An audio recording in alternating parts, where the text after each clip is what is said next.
everyone, welcome to my channel. I am Chaos Peach 13, or as my friends like to call me, Peachy. Welcome to our latest episode of Storytime Sundays. If you're interested in the other chapters that we have available, or the other stories that I'm reading, please check out my YouTube channel if that's not where you're seeing this video. Also, please remember to like, follow, subscribe, all that jazz.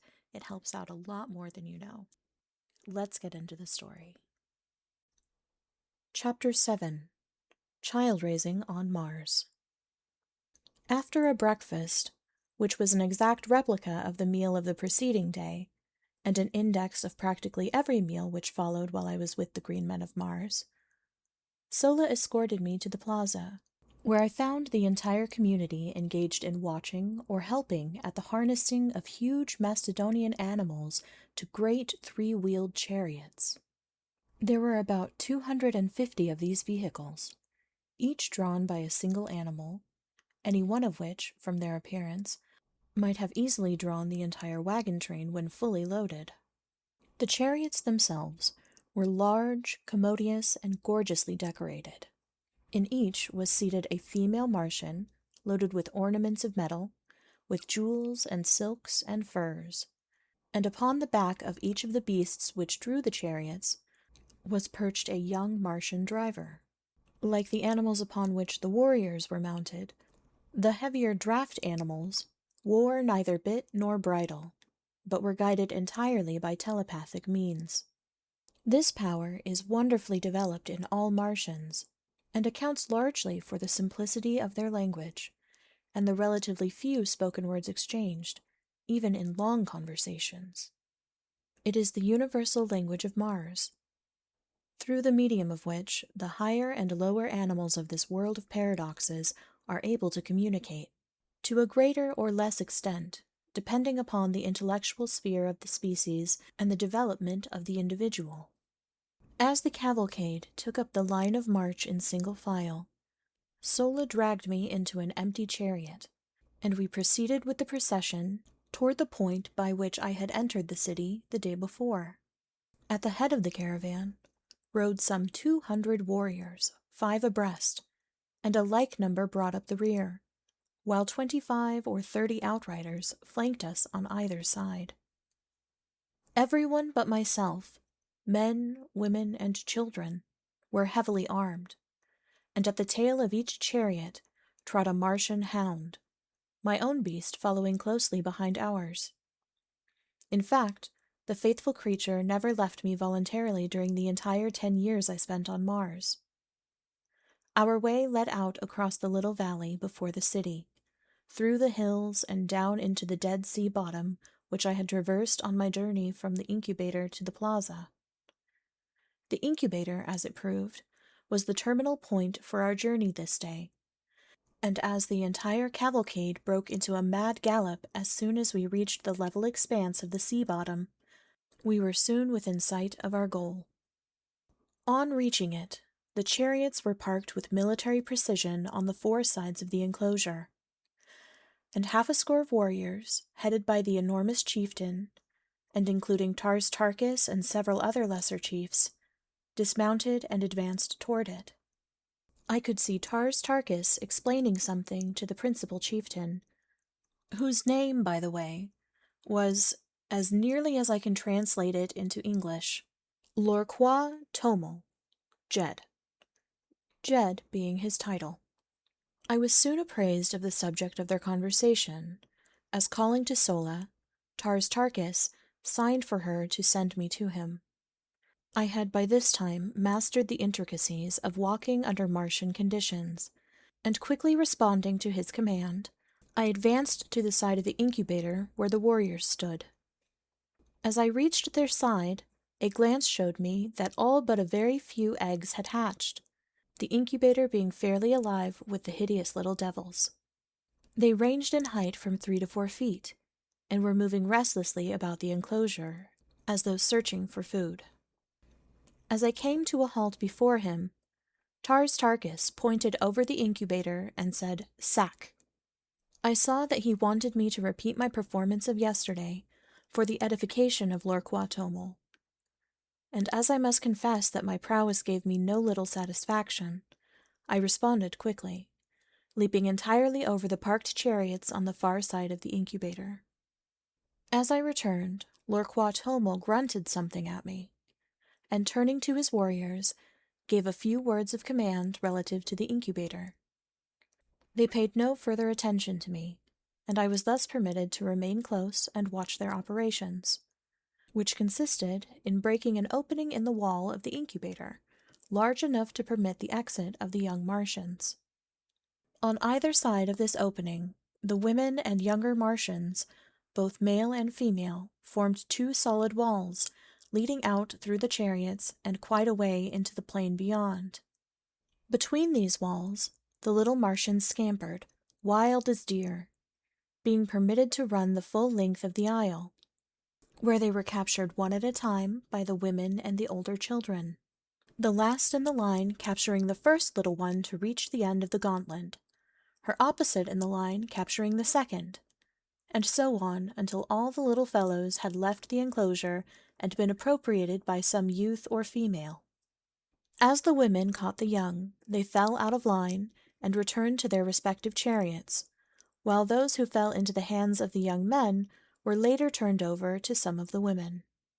I saw that the ceremony, if it could be dignified by such a name, was over, and seeking out Sola, I found her in our chariot with a hideous little creature held tightly in her arms. The work of rearing young green Martians consists solely in teaching them to talk and use the weapons of warfare with which they are loaded down from the very first year of their lives. Coming from eggs in which they have lain for 5 years, the period of incubation, they step forth into the world perfectly developed except in size, entirely unknown to their mothers, who in turn would have difficulty pointing out the fathers with any degree of accuracy. They are the common children of the community, and their education devolves upon the females who chance to capture them as they leave the incubator. Their foster mothers may not even have had an egg in the incubator, as was the case with Sola, who had not commenced to lay until less than a year before she became the mother of another woman's offspring. But this counts for little among the Green Martians, as parental and filial love is as unknown to them as it is common among us. I believe this horrible system, which has been carried on for ages, is the direct cause for the loss of all the finer feelings and higher humanitarian instincts among these poor creatures. From birth they know no father or mother love, they know not the meaning of the word home, they are taught that they are only suffered to live until they can demonstrate by their physique and ferocity that they are fit to live. Should they prove deformed or defective in any way, they are promptly shot, nor do they see a tear shed for a single one of the many cruel hardships they pass through from earliest infancy.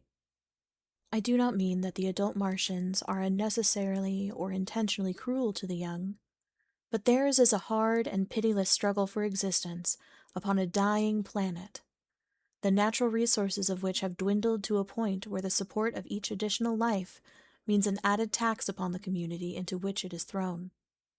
By careful selection, they rear only the hardiest specimens of each species, and with almost supernatural foresight, they regulate the birth rate to merely offset the loss by death.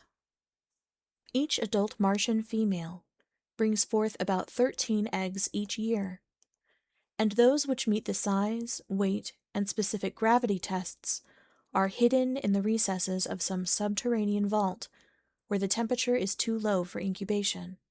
Every year, these eggs are carefully examined by a council of 20 chieftains, and all but about 100 of the most perfect are destroyed out of each yearly supply. At the end of 5 years, about 500 almost perfect eggs have been chosen from the thousands brought forth. These are then placed in the almost airtight incubators to be hatched by the sun's rays after a period of another 5 years. The hatching which we had witnessed today was a fairly representative event of its kind, all but about 1% of the eggs hatching in 2 days. If the remaining eggs ever hatched, we knew nothing of the fate of the little Martians. They were not wanted, as their offspring might inherit and transmit the tendency to prolonged incubation, and thus upset the system which has maintained for ages, and which permits the adult Martians to figure the proper time to return to the incubators almost to an hour. The incubators are built in remote fastnesses where there is little or no likelihood of their being discovered by other tribes. The result of such a catastrophe would mean no children in the community for another 5 years. I was later to witness the results of the discovery of an alien incubator.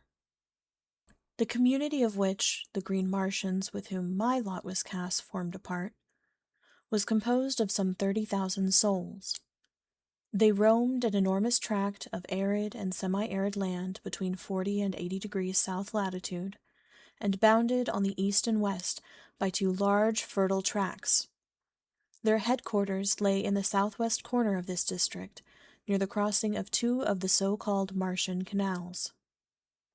As the incubator had been placed far north of their own territory in a supposedly uninhabited and unfrequented area, we had before us a tremendous journey, concerning which I, of course, knew nothing. After our return to the dead city, I passed several days in comparative idleness. On the day following our return, all the warriors had ridden forth early in the morning, and had not returned until just before darkness fell. As I later learned, they had been to the subterranean vaults in which the eggs were kept and had transported them to the incubator, which they had then walled up for another 5 years, and which, in all probability, would not be visited again during that period. The vaults which held the eggs until they were ready for the incubator were located many miles south of the incubator, and would be visited yearly by the council of 20 chieftains. Why they did not arrange to build their vaults and incubators nearer home has always been a mystery to me, and like many other Martian mysteries, unsolved and unsolvable by earthly reasoning and customs. Sola's duties were now doubled, as she was compelled to care for the young Martian as well as for me. But neither one of us required much attention, and as we were both about equally advanced in Martian education, Sola took it upon herself to train us together. Her prize consisted in a male about 4 feet tall, very strong, and physically perfect. Also, he learned quickly, and we had considerable amusement, at least I did, over the keen rivalry we displayed.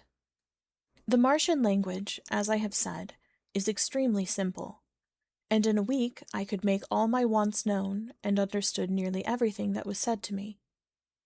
Likewise, under Sola's tutelage, I developed my telepathic powers, so that shortly I could sense practically everything that went on around me. What surprised Sola most in me was that while I could catch telepathic messages easily from others, and often when they were not intended for me, no one could read a jot from my mind, under any circumstances. At first, this vexed me, but later I was very glad of it, as it gave me an undoubted advantage over the Martians. Thank you for listening.